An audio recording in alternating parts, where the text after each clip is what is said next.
Hello and welcome to another edition of The Red Zone. I'm your host, Alex Campbell, and we are back in our studio this week with a great show ahead because here it is, the Brass Bell is back in Naperville after North Central football's 20-7 victory on the road Saturday night. Coming up, I'll talk to Coach Jeff Thorne about the game and some of the big plays his team made on the night, as well as wide receiver Andrew Kamienski, who had a huge game, and linebacker Ben Wong, who led the Cardinals defense in an outstanding performance.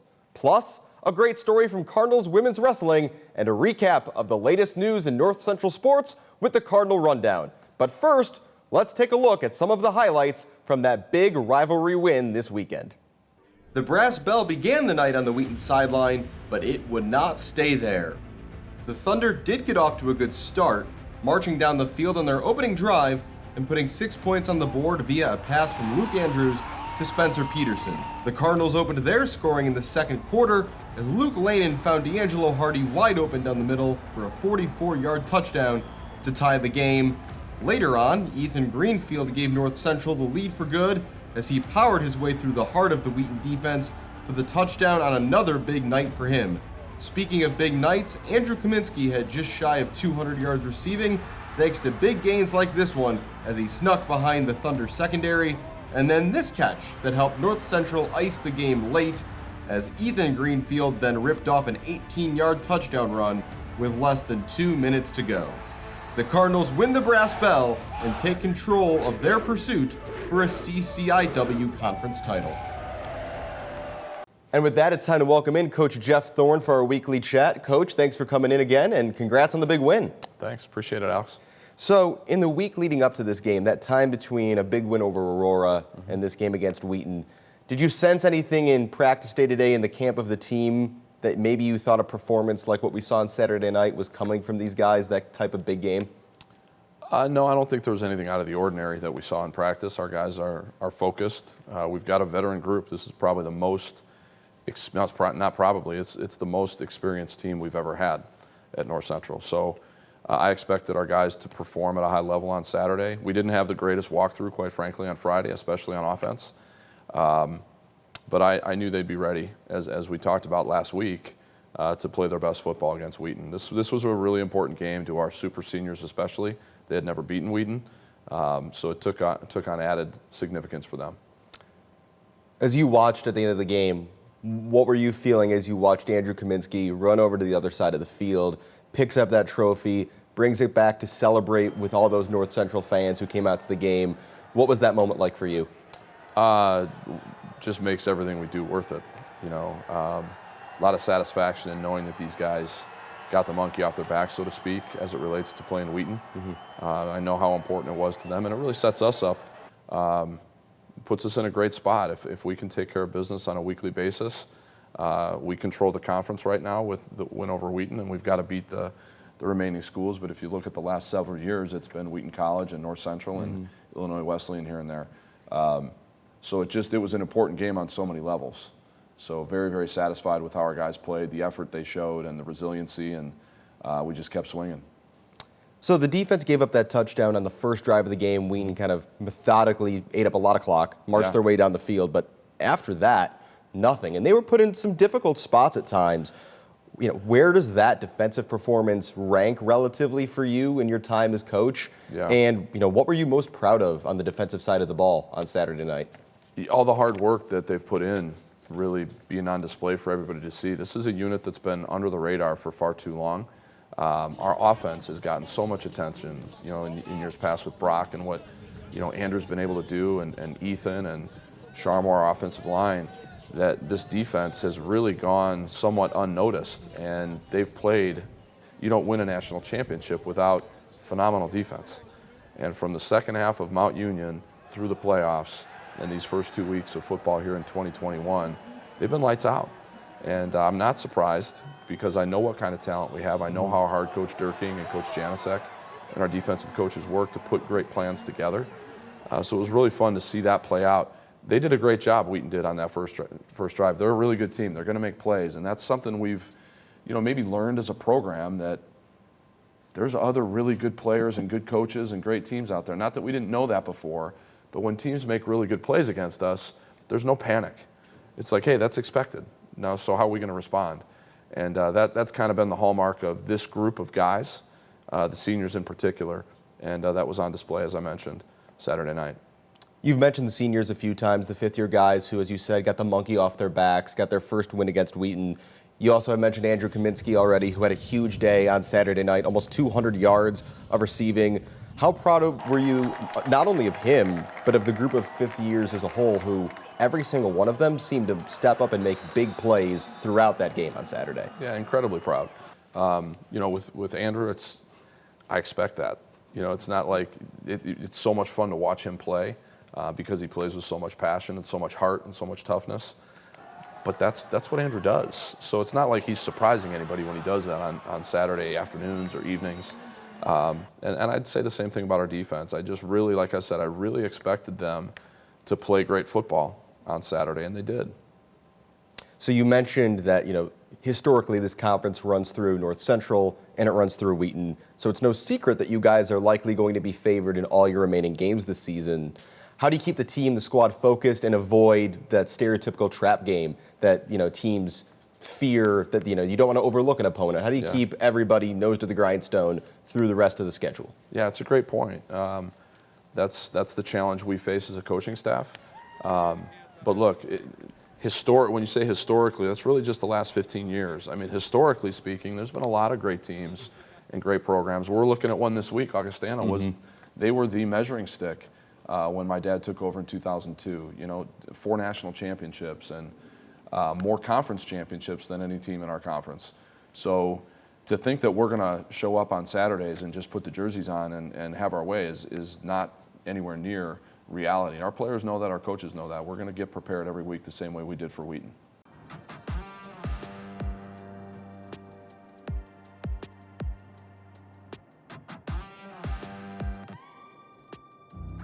Now it's that time again where we check the tape on some of the biggest plays from the weekend. And Coach, I want to start with Luke Lanin. In that first quarter, it looked like Wheaton were not prepared for how dangerous he was with his legs. What did you see from him on these runs and his ground game throughout the night? Yeah, we expected him to be a big part of the game plan with his legs. With Brock was more of a pocket passer, but was also effective when he tucked the ball down and ran. So we thought we could expand on that a little bit with some design quarterback runs. Here's one right here that we put in for this game. It's really hard to prepare for that kind of speed if you haven't seen it. I mean, Luke is a legitimate 4-4 guy playing quarterback. Great baseball player, but his legs were a huge part of why we were able to be successful Saturday night. We've talked a lot already about the defense and want to make sure we highlight that effort in this segment. And someone who made a couple big tackles in particular was Dakota Cremines, one of these fifth-year seniors. We're going to pull up a couple of those plays here and it really seemed, like you said, you talk about the defense stepping up. We saw that on the field on Saturday night. Yeah, well, he became a safety for the first time last year as a junior. And, we played Wheaton in Game 4 last year, so he was still learning the position. As the season progressed, he became really our most reliable tackler, especially in the open field. And you see it, continually in our defensive efforts as we've continued to play through the playoffs in these first 2 games. I mentioned earlier how big of a night Andrew Kamienski had. He and Lanin connected for some huge plays in this game. So we're going to pull up these big gains in particular. What did you see on these plays that really proved to be the difference in the ballgame? Well, Luke making throws and Andrew making catches. We had a couple things that we really kind of dialed up within the game. The 55-yarder to Drew was a play we haven't practiced all year. We installed it on the sideline, and quite honestly, it's because one of our senior players came to us and said, Coach, they're biting hard on this. And that's the kind of relationships that we have with our players, the trust level that exists. And this is it right here. That's a play we've never practiced.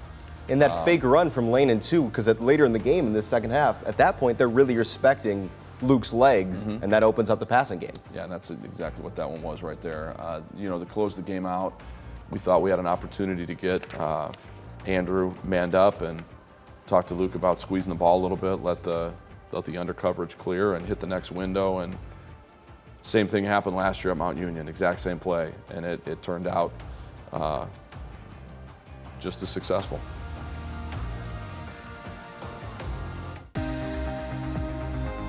Opportunity is everywhere. It is in everything and within everyone. Your opportunity is at the center of all that we do,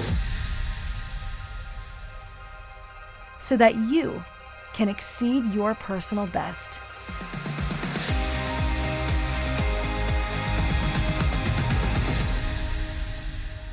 Welcome back to the Red Zone, where today is all about this bell that North Central brought home this weekend against Wheaton. And I've got two of the guys here who were the stars of the show and leading the Cardinals past the Thunder. Ben Wong, Andrew Kamienski. Guys, thanks so much for being here today. Thanks for having us. Andrew, I have to start with you, and I asked Coach about it in that moment where you run over the trophy on the Wheaton sideline, pick that up, bring it back in front of a big crowd of North Central fans. What was that moment like for you? What's going through your head as you're trotting over there to pick up this trophy? Yeah, as soon as the time struck zero, it was kind of like brought back the national championship type of feeling, because the amount of work that we've put in the last 3 years to just beat this team, it's been the guy on our back that we couldn't get through. We couldn't get over that hump of Wheaton, and obviously the run we made last year helping us stay calm in those big games and those big moments. For me to just run over there, grab the trophy, and celebrate with my teammates and fans is just awesome. It was a great time. Ben, Andrew mentioned it there, and he said it in our post-game discussion on Saturday night. He said that felt like just like winning another national title. How would you describe the mood of the team after this win, and can you really compare it to any other game you've played in because of how special I know it was to you guys and to the team? Yeah, no, the game definitely was unlike any other I've played in, just because, even in the national championship, that one, they're a great team, but it kind of wrapped up quickly. But that one was a fight to the finish. It's a huge rivalry, so just the atmosphere was way better. And yeah, like Andrew and everybody always talks about, that's just the one box we haven't been able to check off as seniors so far. So Andrew, I mentioned again to Coach that you personally had a really big game, and it felt like you stepped up your performance. It seemed like Ben and the defense did the same on their side of things. Having had a couple days to reflect on this win, what was different about this game against Wheaton than the prior years where you guys weren't able to get that W? What stood out to you about what went right this year? We have a big group of seniors. We all stayed calm under pressure. Like Coach said earlier in the show, that they're going to make plays. They're a good football team, and I think last year being through that run, we realized that, okay, there's other good players in the country. There's other good coaches. There's other good schemes and game plans that other teams have to play against us. It's a chess match, and who is going to be competitive and who's going to win at the end, and who wants to attack the adversity throughout the entire thing, who's going to let up first. And we as seniors have kind of made that a mindset that if nobody's going to outwork us, we're going to work harder than everybody, because we care more. We care about the guys next to each other. We care about everybody in this program. So I've heard a lot from both of you guys today, Saturday night, and from your fellow seniors about how much it meant to win that bell, to get your first bell. How do you carry the emotion, the energy, and the excitement of Saturday night into the rest of your schedule, knowing that you're going to be the favorite down the stretch? You're the number one team in the country now. There's that target on your back for the rest of the country to kind of aim for. How do you keep it going? How do you roll this forward? We just got to embrace it. I mean, we got to know that we're going to get the best shot from every team that we play, and I think the big thing is just staying humble and hungry. We didn't get here, being overly confident. We got here understanding that there's a lot we needed to work on and needed to continue to improve upon every day, and we just keep, taking that one day at a time. What's one or two things personally I can get better as a football player, and then as a defense and as a team overall. If we just keep taking that approach of just trying to keep getting better and really focusing on us and not a lot of those external factors. Yeah, there's a new tradition here. We're not playing for conference championships. Yeah, those are fun, but we set a standard last year, and now it's like, okay, now we put ourselves in the best position to achieve that 2 years in a row. So it's, all right, now what can we do day by day? We don't want to look at it 8 weeks from now. We don't want to look at it 10 weeks from now. We want to look at it, okay, this next 2 hours when we have practice, what could we do as a team, as a unit, to better ourselves for week 15 when we're down in Ohio? Speaking of that, you guys know what it's like to be part of a national championship team. Does this team, this squad, feel like it has that same energy, that same potential? And does winning a game against Wheaton, does it give you guys permission to start dreaming about your goals for later in the year? Yeah, certainly it does give us the hopes and dreams of, okay, yeah, this team is capable of doing it again. Don't get me wrong, we're a long way from there. There's still a long season, still a lot of stuff to figure out, still a lot of stuff to fix. But yeah, this team's capable. Yeah, we have the mindset. We have the 16 returning starters from last year who were part of what we did. So I truly do believe that this team could do it again once we put all the missing pieces together and fix the little mistakes that we continue to fix. I think, yeah, we'll be a dangerous team to play in down the stretch. And I just add, I think one of the key ingredients for us winning national championship last year is just having those role players, the guys who don't start, that really embrace their roles and show what it's like to be a really great teammate. And a lot of those guys are starting to emerge on this team as well. And I think that's just, summing together for hopefully the perfect storm again. So guys, we're gonna do a couple quick hits every week. We like to ask guys a couple of fun questions. Just, we've been talking more serious. You guys are focused day in and day out of practice about the game ahead. So time to talk about other things. I want to start with both of you. First of all, if you had to pick one food to eat every day for the rest of your life, what are you picking? I have to say pad thai. It's a few years ago that my dad and I were just wondering, what's a new thing we can try. We went to the local Thai house, got it, and now every time I go home, that's just something we order. That's kind of our tradition. I'm with you. It's definitely on my short list of, if I'm out of ideas to what to order for takeout, I'm with you. Classic. I'm going with the classic steak and potato. I could eat it every day. Hey, there's nothing wrong with that. Nope. Next up, if you had to say what your biggest pet peeve is, something that just annoys you to no end all the time. Andrew, I'll start with you on this one. I'm gonna go nails on a chalkboard. Absolutely hate it. I feel like it's one of those things that don't. People just do it to aggravate you now, and it's stop. That noise isn't pleasant, so there's no need to even bring it up. Just leave it alone. No. Yeah, I would say people when people bite their fingernails too. I think that's disgusting. Just keep your hands out of your mouth. And then the last one, obviously, as football players, you guys are sports people in general. Who's the one sports team of all the ones you root for that you would trade they win one title and no one else you root for ever wins again? If you were offered that, who's the one team you're taking to get that one title? I'd say my Brownies. Yeah. They've been really bad, and now they're starting to get all right. Maybe even some would say good, but the title's always been elusive for them. I would say for me, just because I haven't seen it, or I was alive for it, but I didn't remember it, the Los Angeles Rams. I'm a Rams fan.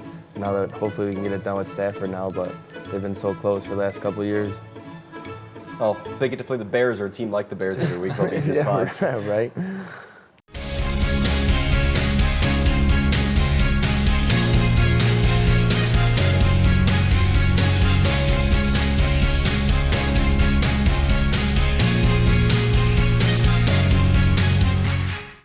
Stay in the know at home or on the go with NCTV 17 News Update.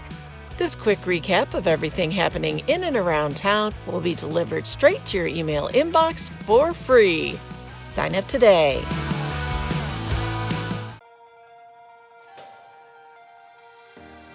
North Central has a long and storied history with wrestling. The school first fielded a program all the way back in 1932. However, for the first 74 years of Cardinal wrestling, the team was solely comprised of men. That changed 6 years ago, when head coach and 2010 North Central alumnus Joe Norton brought the idea of a women's team to the athletic department and school administration. He got a green light, and it's been all systems go for the Cardinals ever since. As we kind of climbed the ranks with our men's team, I think maybe people in the area started to take us a little bit more seriously in wrestling. And it was in 2016, during the Rio Olympics, when Helen Maroulis won the first ever women's gold medal for the United States in women's wrestling in the Olympics. Women's wrestling kind of blew up right there. We took the necessary steps and did our research on what we would need to do to make it happen. And Yelena and Amanda were both in that first recruiting class. There were only 9 girls in that first class, but those were 2 easy ones to really build around, right? Not just because they win, but because they do everything right. In terms of in the classroom, on the wrestling mat, at their diets, with the sacrifices that they're making. And so that really helped us to kind of build momentum into 27 women in year 2 and now over 40 in year 3. Senior and defending individual national champion Yelena Makoyed and graduate assistant Amanda Martinez are the current stars of the show for Norton's team. Both didn't dream of one day winning Olympic gold or even being wrestlers when they were younger, but found it was a unique sport and unique challenge that fit them as athletes in ways previous sports they'd tried never had. I've always been on team sports, like my whole life. I did softball, basketball, volleyball, so like all those team sports, I was used to that, but like something where it's just your own work ethic is what's gonna show up on the mat. I think that was what stuck me with it. I wish I could say that there was like some cool reason as to why I started wrestling, but I kind of just felt like it. I really enjoyed the challenge. It was really fun for me, and I just liked how hard it was. I was actually gonna like give up the first week, and then I looked around and I was like, wait, if that girl can do it, and if that girl can do it, then I definitely can too. Despite only each having a few years of experience, both have reached the top of the sport for their age incredibly quickly. For the second year, both competed at the Team USA World Trials, Yelena at 70 kilograms and Amanda at 55. Yelena qualified by finishing third in her class, while Martinez barely missed out with a fourth place finish. While it was a very validating experience for wrestlers who still consider themselves novices, it was no surprise to their coaches. I think it was an expectation for us. I think a lot of times we believe in them maybe even before they do. So from day one, with both of these two girls and even with a couple others, as far as Coach Cook and I were concerned, these are girls that should be competing for world teams. Maybe they don't know it yet. I don't think even now that like it doesn't feel like you're supposed to be, or that I'm like at the level that I'm at, but I'm just the type of person that just works hard. So like it doesn't matter. Like I know I'm gonna work to be the best. Like what's the point of doing something if you can't be the best at it? I kind of realized I was like pretty decent when I won state senior year of high school. When I really started thinking about Olympics was, I think last year. Last year I was kind of just like, wait, Olympics aren't really that far away from my grasp. It's like right there. I just got to work for it. Their next Olympic opportunity will be in 2024 in Paris, with multiple more Team USA trials and Olympic qualifiers between now and then. Experiences like last week prove that Yelena and Amanda belong on the stage that they find themselves on, and now the work continues not only for them, but the entire program to continue the push forward and upward. Well, the relationship we try to build with them is, I'm going to do my job for you every time. So once you do your job for me, we're going to accomplish pretty great things. You feel like you've prepared them, and you know that you've prepared them, but then when they step foot on the mat, you have no control over what happens. These two in particular just keep proving this over and over and over that they're going to get the job done. The collegiate season begins on November 6th, so for the last several months there was no other focus but the World Team Trials, which further emphasized just how unique and special an experience and challenge the competition would pose. It's a little bit different because we had so much time in between. Usually, like in a school season, like you're competing this weekend, then you compete the next weekend. It doesn't give you that much time to overstress about the tournament, but this one was like, okay, you're just preparing all summer for this. I was like hungry for more. Like, third doesn't satisfy me. Like I want first place. Now I know like what I'm capable of. I made the national team. I know I could do a lot better. Just like working hard for it. That's it. That's all there is to it. Just working hard. You show future generations of Cardinal wrestlers or recruits, prospects, that can be done here, right? So Yelena's gonna have a big national championship banner on the wall. So when a recruit comes in here, she can see, I can win a national title. Regardless of what more Yelena and Amanda accomplish, their legacy has been cemented as groundbreaking figures for what promises to be a future full of accomplishment for Cardinal women's wrestling. I'll always remember them as kind of trailblazers for us, and I think our alumni, see that and appreciate that, and the administration too. And that's one of the reasons why we're in a pretty special place. As much as they do want to achieve more on the mat, like making an Olympic team, what's most important for Yelena and Amanda is the impact they have on their fellow wrestlers, both their current teammates and future generations of Cardinals. Yelena's career is already an example to hold up to all who will follow her, while Amanda is now an assistant coach and hopes to be an example both on the wall and in the lives of North Central wrestlers every day. I just want to be remembered and be a role model, someone that people can look up to, someone that people can look at and be like, oh, it doesn't matter how long you've been wrestling. If you work hard for something, like you'll achieve it. When I was younger, at least, I didn't really have like someone that I looked up to, like from like all aspects of life, like someone that was just like motivated and hardworking. And I want to be that person that other girls can look up to. And also, not having those years of experience, I want to be that person that shows like hard work is what you need. Like you could be really talented and skilled, but if you're not putting the discipline and effort into it outside, like, it doesn't matter. And vice versa, if you don't have that skill and you're putting that work in, you can get there. Like, as long as you just keep putting that work in, keep having that faith that what you're doing is gonna be worth it, which I do think it is.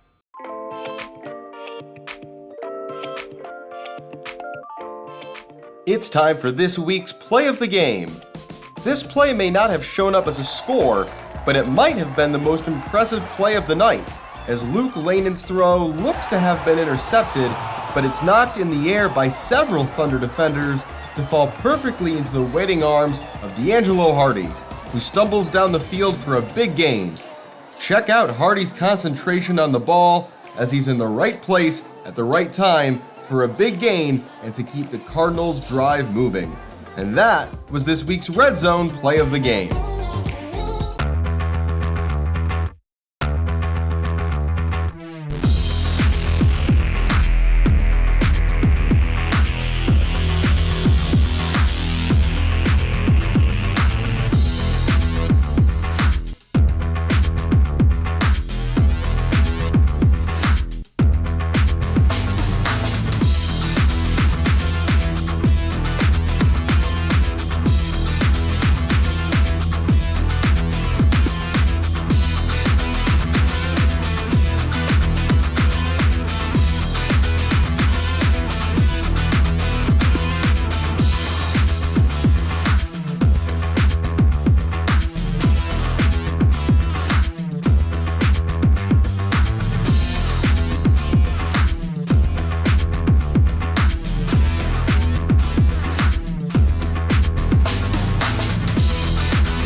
Well, that's going to do it for this week's episode of The Red Zone. Thanks as always to Coach Thorne, as well as to Andrew and Ben.